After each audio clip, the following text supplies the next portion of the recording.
Hello friends, welcome back to my YouTube channel. आज हम कुछ नेगेटिव टैग वर्ड्स करेंगे सीटेट के। इससे प्रीवियस वीडियो में मैंने पॉजिटिव टैग वर्ड्स करवाए थे आपको, आज हम इसके नेगेटिव टैग वर्ड्स करेंगे। तो चलिए स्टार्ट करते हैं। सबसे पहले हमारा आता है टीचर सेंट्रिक।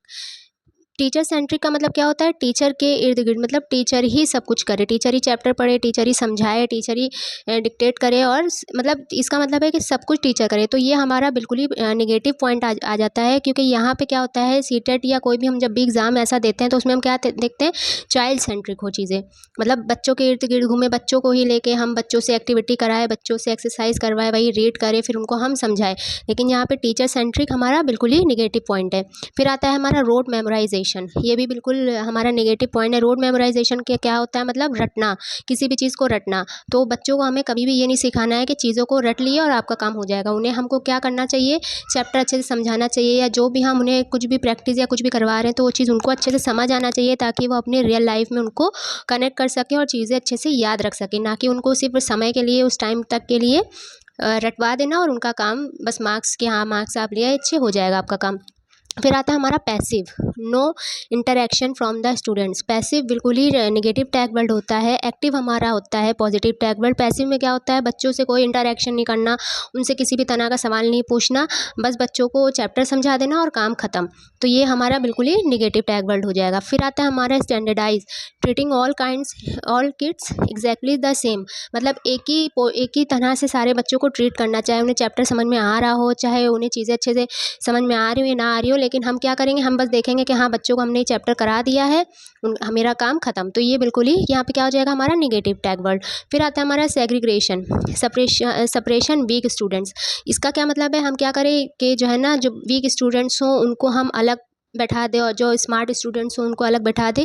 तो ये भी बिल्कुल हमारा नेगेटिव पॉइंट हो जाएगा। हमने पढ़ा है इंक्लूसिव एजुकेशन में, उसमें क्या होता है कि हम सारे क्लास के जितने बच्चे होते हैं उनको एक साथ लेके चलते हैं, और स्पेशल स्टूडेंट्स जो होते हैं, स्पेशल चाइल्ड्स जो होते हैं, उन पे हम ज़्यादा फोकस करते हैं, ताकि उनको चीज़ें समझने में दिक्कत ना हो, और अगर कोई उनको प्रॉब्लम हो तो वो हेजिटेट ना करे कुछ भी पूछने में। तो सेग्रीगेशन भी हमारा, सेपरेशन मतलब ये भी हमारा बिल्कुल गलत हो जाएगा। फिर आता है लेबलिंग। अब इसका क्या मतलब है, हम बच्चों को कोई भी लेबल दे दे कि जैसे कि बच्चों को चीज़ें नहीं समझ में आ रही हैं, या कभी कभी होता है बच्चे सही से नहीं सुन पाते हैं, या कुछ भी ऐसा, या स्लो लर्नर कुछ होते हैं, तो हम उनको लेबल दे दे कि आप डम हैं, आप स्लो हैं, रीडिंग नहीं अच्छी कर पाते हैं, तो आपका कॉम्प्रिहेंशन नहीं अच्छा है। तो इस तरह से बच्चों को लेबलिंग करना, ये भी बिल्कुल एक निगेटिव थिंग है। फिर आता है हमारा close handed questions win only one answer. इसमें क्या होता है, हम बच्चों को सिर्फ वही क्वेश्चंस करवाएं जिसमें एक ही आंसर हो, मतलब येस और नो वाले हों, राइट और रॉन्ग वाले हों, ट्रू फॉल्स वाले हों, इस तरह के क्वेश्चन आंसर हम करवाएं, ताकि हमें बस एक ही बच्चे बस हाँ ट्रू बोल दे, येस बोल दे, नो बोल दे। तो उससे क्या होगा, ना ही बच्चों के अंदर क्रियोसिटी आएगी, ना ही बच्चों के अंदर क्रिएटिविटी आएगी, और वो जो चैप्टर होगा उसके बियॉन्ड भी नहीं सोच पाएंगे। इसलिए क्लोज एंडेड क्वेश्चन क्या होते हैं, बिल्कुल ही हमारा नेगेटिव टैग वर्ड है। फिर आता है हमारा पनिशमेंट। ये भी बिल्कुल ही गलत वर्ड है। सीटेट की अगर व्यू से हम लोग देखें, पनिशमेंट, कभी भी हमें बच्चों को पनिशमेंट नहीं देना चाहिए। पनिशमेंट से क्या होता है, बच्चों के अंदर एक डर बैठ जाता है, एक तरह का उनके अंदर सेल्फ कॉन्फिडेंस जो होता है वो ख़त्म हो जाता है। तो हमें बच्चों को पनिशमेंट बिल्कुल नहीं देना चाहिए, उन्हें रीइंफोर्समेंट देना चाहिए, उन्हें बताना चाहिए कि हाँ चलिए आपने गलत करा है, कोई बात नहीं, आपसे आगे अच्छा हो सकता है। तो ये एक हमारा नेगेटिव टैग वर्ड है। फिर आता है टेक्स्ट बुक सेंट्रिक। ये भी बिल्कुल गलत बात है, जैसे कि यहाँ पे टीचर सेंट्रिक है और ये टेक्स्ट बुक सेंट्रिक है। तो ये बिल्कुल दोनों चीज़ें आपको याद रखनी है कि चाइल्ड सेंट्रिक जहाँ पे भी होगा वही हम पॉजिटिव आंसर अपना लेंगे।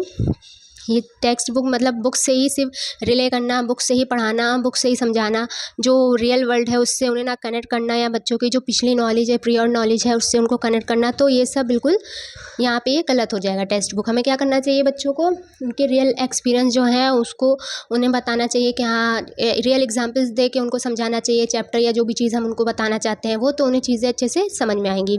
फिर आता है हमारा कंपैरिजन। बच्चों में आपस में कंपैरिजन करना, ये भी बहुत गलत बात है कि अगर किसी बच्चे के नंबर अच्छे आए हैं, किसी बच्चे के नंबर कम आए, तो हम दोनों कंपेयर करें।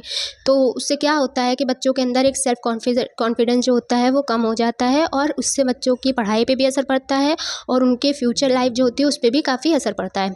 फिर आता है इग्नोर और निगलेक्ट चाइल्ड्स एरर। जब बच्चा कोई गलती करे तो हम उसको इग्नोर ना करें, इग्नोर करने से क्या होता है, बच्चे सोचते हैं कि हाँ अब हमने गलती की, टीचर या जो भी मैम है उन्होंने देखा नहीं, या तो बच्चे क्या करेंगे, ना उनकी गलती सुधर पाएगी और वो फ्यूचर में भी वो गलती कर सकते हैं। तो अगर कोई बच्चा इग्नोर, हम उसकी गलतियों को इग्नोर ना करें, कोई बच्चा गलती करे तो उसको उस चीज़ पे समझाए, ताकि वो बच्चा अपनी गलती सुधारे और फ्यूचर में उसको गलती ना हो सके उससे। फिर आता है हमारा convergent thinking, thinking only in on fixed way. तो ये भी बहुत गलत चीज़ है, टैग वर्ड हमारा नेगेटिव टैग वर्ड है। इसमें क्या होता है, हम एक ही फिक्स्ड वे में बच्चों को सोचने में मजबूर करें, मतलब चैप्टर पढ़ा दिया, अब जो चैप्टर में जैसा जैसा लिखा है बस आप वैसा ही वैसा सोचिए, ना अपनी क्रिएटिविटी दिखाइए, ना अपने पॉइंट ऑफ व्यू दिखाइए। इसकी जगह हमारा क्या हो सकता था, डाइवर्जेंट थिंकिंग। इसमें क्या होता है, बच्चे डाइवर्जेंट थिंकिंग में क्या करते हैं, अपने जो क्वेश्चंस होते हैं, अपने जो आंसर्स होते हैं उनको ज़ाहिर करते हैं टीचर के सामने, या जो भी होता है उनका डिक्टेटर उसके सामने। तो कन्वर्जेंट थिंकिंग हमारी बिल्कुल ही नेगेटिव टैग वर्ड हो जाएगा। फिर आता है हमारा सम्मेटिव असेसमेंट। सम्मेटिव असेसमेंट में क्या होता है, हम सिर्फ पूरे साल का देखते हैं कि पूरे साल में बच्चे ने एक एग्ज़ाम दे दिया, बस उसी से उसका पूरे साल का जो भी पूरा परफॉर्मेंस है वो हम निकाल लेते हैं। तो ये भी हमारा नेगेटिव टैग वर्ड है। इसकी जगह हमारा फॉर्मेटिव असेसमेंट होना चाहिए, जिससे कि हम हर तीसरे छठे महीने ऐसे उनसे एग्ज़ाम ले, या उनसे कुछ ऐसा पार्टिसिपेट करवाए जिससे हमें उनकी जो नॉलेज है वो अच्छे से समझ में आए। फिर आता है हमारा रैंकिंग या ग्रेडिंग। ये भी हमारा नेगेटिव टैग वर्ड है। रैंकिंग ग्रेडिंग से क्या होता है, बच्चों को एक रैंक मिल जाती है, उनके अंदर क्या आ जाता है कि हाँ हम तो फर्स्ट आते हैं, हम फर्स्ट ही आएंगे चाहे हम पढ़े ना पढ़े। तो इस तरह से उनको रैंकिंग या ग्रेडिंग भी नहीं देना चाहिए। फिर आता है असेसमेंट ऑफ लर्निंग। इसमें क्या होता है, असेसमेंट ऑफ लर्निंग में हमारा जो हम असेसमेंट करते हैं वो लर्निंग के लिए करते हैं। ये भी बहुत ही गलत चीज़ है। हमें हमेशा असेसमेंट लर्निंग के लिए करना तो चाहिए, लेकिन असेसमेंट हमें क्या करना चाहिए, पूरे साल के बीच में 2-3 बार करना चाहिए असेसमेंट बच्चों का। ये नहीं कि एक ही बार बस जो उन्होंने लर्न करा है उसी का असेसमेंट करा, बाकी चीज़ें जो भी वो कर रहे हैं, एक्टिविटी कर रहे हैं, उससे उनको कोई मतलब नहीं। तो ये भी हमारा एक नेगेटिव टैग वर्ड हो जाएगा। फिर टर्म एंड एग्ज़ाम, जैसे कि यहाँ पे समेटिव असेसमेंट मैंने बताया एक एग्ज़ाम बस दे दे, वैसे ये भी इसी का फॉर्म है टर्म एंड एग्ज़ाम।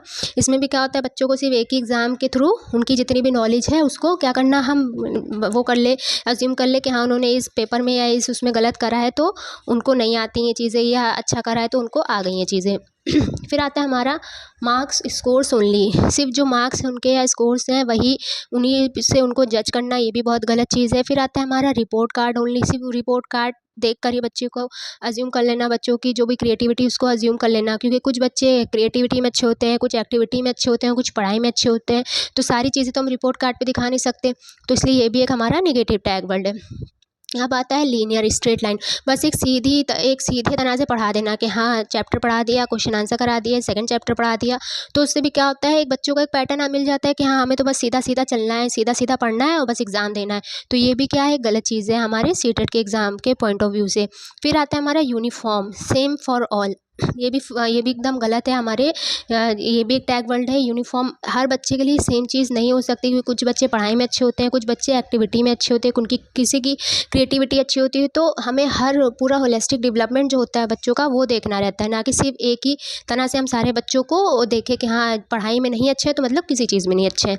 तो ये हमारे क्या हो गए, कुछ निगेटिव टैग वर्ड्स। अब यहाँ पे एक पॉइंट मैंने लिखा है, आपको इससे हेल्प मिल सकती है अपने क्वेश्चंस में। अगर आपके क्वेश्चन में पूछा गया है which is not a feature और what should a teacher avoid, जब नॉट वाले क्वेश्चंस आपको बहुत ही ध्यान देने होंगे अपने सीटेट के एग्ज़ाम में, क्योंकि हम कभी कभी जल्दबाजी में क्या करते हैं, नॉट को निगलेक्ट कर देते हैं, देखते ही नहीं नॉट हो गया या हमारा लीस्ट हो गया, ऐसे वर्ड जो होते हैं उसको हमें जानबूझ के अंडरलाइन कर लेना चाहिए, ताकि हमारी नज़र उस पर बार बार पड़े और हमें समझ में आए कि हाँ हमें आंसर में अपना निगेटिव पॉइंट बताना है।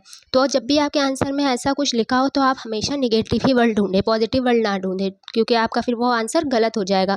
तो नॉट वाले आंसर आप बहुत ही ध्यान से करिए, ताकि आपको आपके सीटेट के एग्ज़ाम में अच्छे से अच्छे नंबर मिले। मिलते हैं नेक्स्ट वीडियो में। Thanks for watching.